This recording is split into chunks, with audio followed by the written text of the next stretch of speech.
Hey y'all, this is Lizzie Scully, co-owner of Four Corners Guides and co-author of the Bikeraft Guide with Steve Fassbinder, aka Doom. We run a multi-sport adventure guide service out of Memphis, Colorado. So we're not going to get all fancy with this podcast. We're just going to record some Learn to Packraft and Learn to Bikeraft Q&As with our guides and other experts in the industry. And we'll throw in some fun adventure storytelling and maybe even some fireside chats that we capture out in the field or at Skullbinder Ranch. It's a catch-all podcast, so if you have questions, comments, or suggestions, feel free to make them in the comments or ping us at fourcornersguides@gmail.com. In our second episode of A Beginner's Guide to Packrafting podcast, we're chatting with Tony Miely, owner of Four Corners Riversports, a large and long-running whitewater boat shop in Durango, Colorado. In this episode, Tony talks about some of the highest quality packrafting gear for people aspiring to be whitewater boaters. Four Corners does not sell all the available whitewater boats or equipment, such as Kokopelli rafts or any of the numerous whitewater paddles out there in the world. But this Q&A and overview will give you a great place to start if you're exploring opportunities to go whitewater boating. How's it going? My name's Tony. I'm one of the owners here at Four Corners Riversports. I have been here since 1999. The store's been here since 1983. And we specialize in kind of whitewater, river rafting, kayaking, pack rafting, paddleboarding, kind of all that good stuff. The pack rafting community over the last few years has grown dramatically. We have so many unique rivers in this area flowing through the desert Southwest that offer great multi-day opportunities, single-day trips, lots of good rivers that are hard to access, by other means. Carrying your boat in is really kind of the only option in some of the cases. People have been doing bike packing trips and climbing trips and all kinds of stuff where they've added on to it's not just boating anymore. You've got like a whole nother way to a whole nother group of things to go do out there. And Packrafts really offered a unique way to carry gear like that. I mentioned earlier we kind of focused on selling the whitewater oriented Packrafts, mainly the Wolverine, the Valkyrie, and the Narwhal. All of them have the ability to be a skirted boat or open as a self-bailer. In this area, we find we have warm weather, really cold water in a lot of cases. The skirted boats tend to do a little better for us. I've seen Packrafts down in Costa Rica where the self-bailer made absolute 100% better sense. People could jump in and out of it more easily. The water's 70 degrees and you don't need to be sealed in there to stay warm. The skirts really, we find, help in this area with the cold water, keeping it from constantly being on you. Gear-wise, few essentials that you want to have every time you go out. Obviously, your paddle is going to be one of your first and most important things. It's your connection to the water. They kind of run the gamut. You can spend as much or as little as you want on a paddle. What you're getting for when you spend more money tends to be you're going with a carbon fiber, fiberglass paddle that is significantly lighter than something that's going to be, more of a basic starter paddle. This is going to be an fiberglass shaft, but injection molded blades, kind of like a carbon injection molded plastic. So not going to be as stiff. It's going to be heavier. Durability wise, these are a great way to start out. They can take a ton of abuse. In the long run, most people, your first paddle is certainly not going to be your last. Paddles are one thing you upgrade. Like I said, it's your connection to the water and having that nice light feel in your hands. It's a really important part of the experience. And then as you do longer and longer trips, say a 10, 15-day Grand Canyon trip, 275 miles, every ounce you'll feel it after paddling that far. A nice paddle goes a long way. The other thing to look for with paddles is a lot of times for packrafting, you want a paddle that breaks down into smaller pieces if you're going to be doing a lot of hiking with it. This is great for packing. If that's not your main focus, If your main focus is more river running, you can get a 2-piece and get this 1-piece solid paddle. They tend to be a little lighter because you lose the joints. All these joints, that's going to be your weak spot in any paddle. So the more joints you have, you can have a little bit of play or a potential weak spot. If you're not using them to pack in and out a lot of places, consider maybe a 2-piece or a 1-piece paddle. If you are packing them around a lot, 4-piece is kind of the best way to go. So these are all going to be kind of geared towards general river running. Aquabound makes this one. This is called the Shred. It's your injection molded blade, kind of more starter paddle. And then this is called the Whiskey. This is probably the lightest whitewater Packraft paddle that we carry. I would say maybe if you're running a lot of shallow, rocky rivers and stuff, this isn't going to be your best choice. Bigger volume, deep water, flat water, this is a great choice. Being lighter, it isn't going to be quite as durable.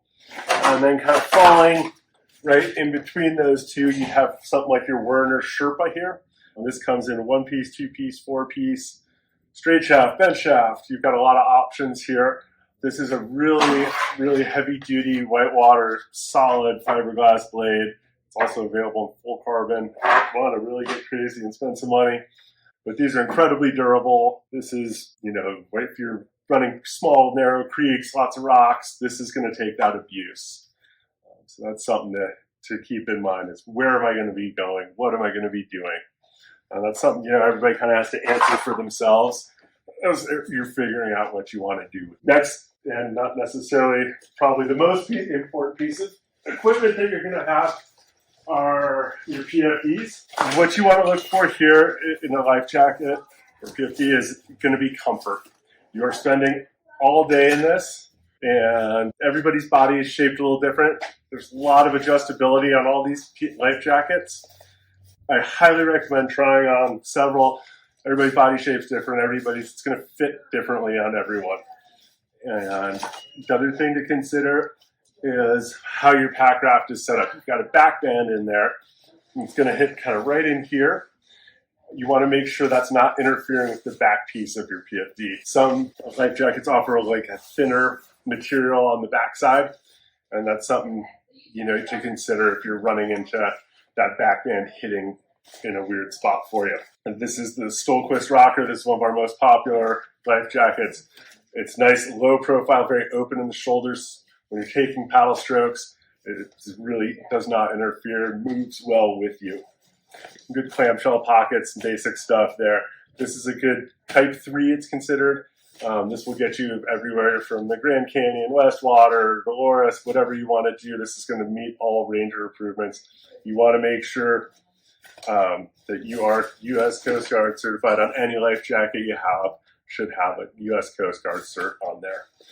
If you are been in the game for a while, there's some other options out there. This is a Type 5 Rescue PFD. Offers a full sewn-in harness. You've got a lay loop built into this thing down here. A few extra different pockets. You've got a quick release safety belt to tie into a tow harness into. Someone swims, you can clip onto their boat, get it to shore. If you need to do live bait rescues, this is where this is going to be. This is the green jacket from Astral, the limited edition one, where the wild things are. Kind of fun print on this thing. But this is kind of one of our best-selling Type 5 PFDs. Not necessary if you don't have the training or the skills to perform swiftwater rescue. This is overkill and more likely to get yourself into trouble trying to use some of these features. But for someone who's had swiftwater rescue training, this is kind of going to be your go-to safety jacket. Again, that's the Stolquist Rocker, Astral, green jacket. Those are just a couple examples. Coke Tap makes some great PFDs as well. So one thing you do want to stay away from in a whitewater situation is any kind of inflatable PFD. People see these in our store. We do carry them. Lake fishermen, paddleboarding on the lakes, that kind of thing. This is perfectly acceptable for lake use. In a whitewater situation, this is one, it's not going to get you through any river ranger station ever. But this is not designed to instantly inflate when it hits the water. This has a pull cord. There's a lot that could happen to you between the time that tip over, and if you're even conscious to pull the cord, this is not going to save you. I do not recommend ever using this in any kind of whitewater situation. Next item, helmets are something that we really recommend people use. You'll see people out there without them. PFD, it's called a life jacket. Buy a new one, buy a good one, don't buy it used. Next most important thing from your life, we're going to go with your head. And the helmet here is pretty important. Finding one that fits well and is comfortable. Because again, much like your life jacket, you're going to be in this thing all day long in a lot of cases. My favorites are the Sweet brand helmets. They've got a couple different models. This one's called the Strutter. Packrafting and anything that is not scaring me, this is kind of my go-to helmet. I love having a little baseball brim. Out here in the desert, we get all kinds of sun. Cut down on that reflection, keeps the sun off your face. Not quite as burnt at the end of the day. And they have this great little adjustment here in the back. That's not even strapped on, it's staying on. You want something snug, but not uncomfortable in that. If you're running something more difficult or just want that added protection or added warmth, springtime is cold, really cold water, often cold temperatures. Sweet Wanderer, it's a little better coverage, comes down further in the back, more on the sides. There are also removable ear pads to kind of keep your head warmer. These are a great class 4 or 5 helmet, anything that's scaring you. If you want that extra protection, want that warmth, this is a great choice. Price-wise, it's also a really good value. I think it's one of my best values. It's $130. Carbon, injection molded carbon into this thing.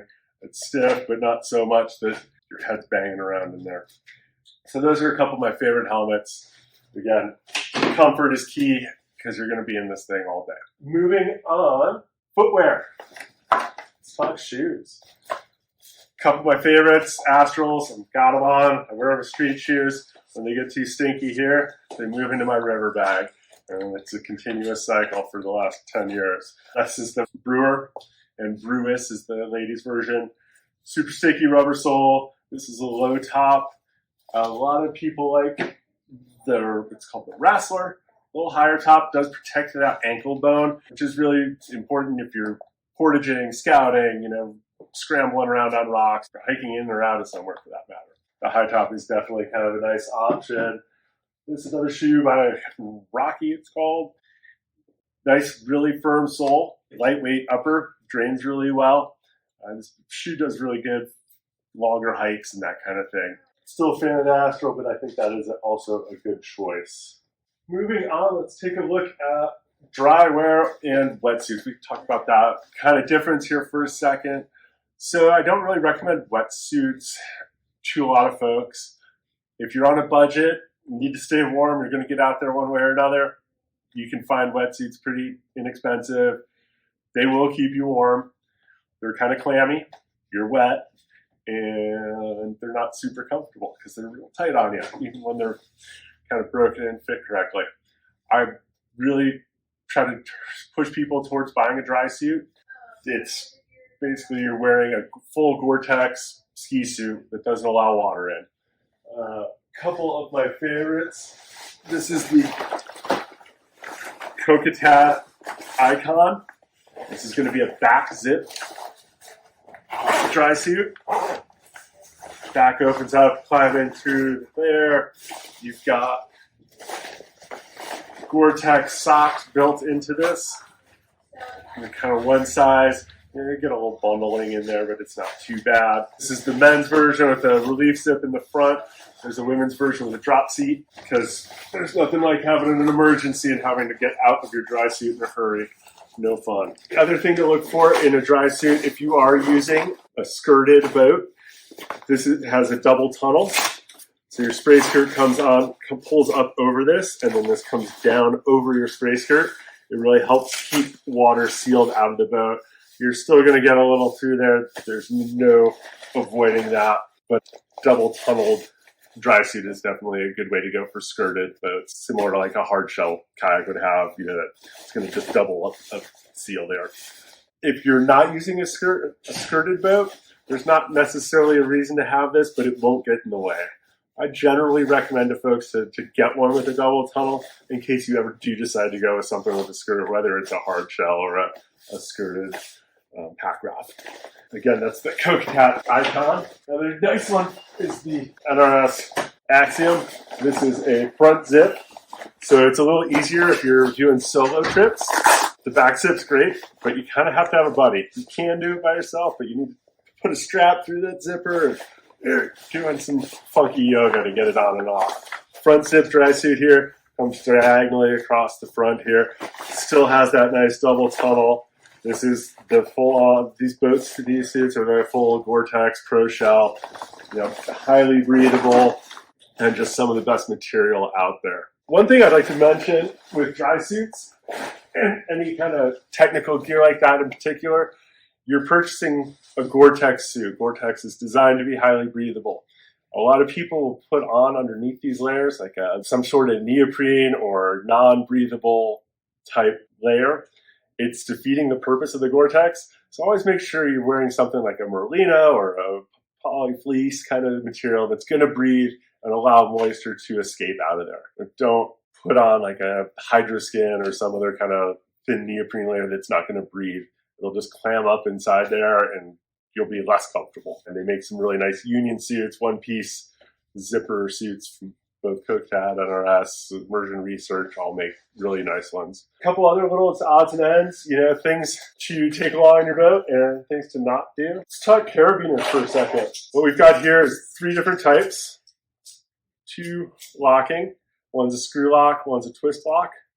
And one here is a non-locking beaner.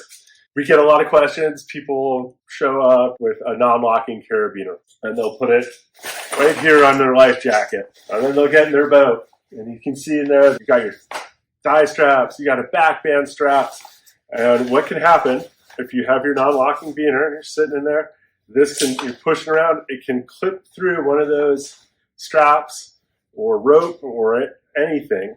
There's nothing stopping it from just getting pushed in and open. And now all of a sudden you are permanently attached to your boat. You can't reach back there. You don't know how or why it's happening.